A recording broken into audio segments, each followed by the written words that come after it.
Uyu munsi turi hano muri Buhaza, ni muri site, muri kubona ko turi ahantu heza cyane, ni bahuduye hano hantu uri kuyibona. Hano imbere yacu dufite amashuri, hano muri kubona ko harimo amazu menshi kandi meza. Ikindi kandi muri kubona ko turi ku muhanda wo muri iyi site.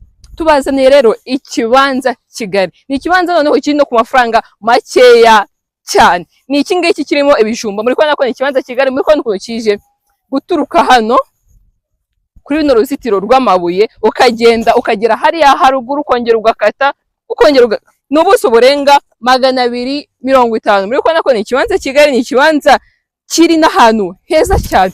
Ikindi kandi nari nababwiye ko ari ku mafaranga makeya cyane. Mbere yuko mbabwira ibijyanye n'amafaranga, iyi ngiyi ni site igiye kwa updating.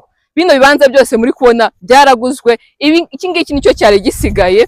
Nawe rero ngwino ugure kino kibanza gisigaye, ni vuba cyane ukayita utangira kubaka. Mutation nako kanya, ndetse kiri ku mafaranga make nkuko nari nababwiye. Kuri miliyoni 11 urazizana tuguhe kino kibanza. Twandikiye kuri izo nimero uri kubona muri screen yawe. Turi Gisenyi komisioneri, ibihe byiza, turabakunda cyane. Let's build a better tomorrow with GC today.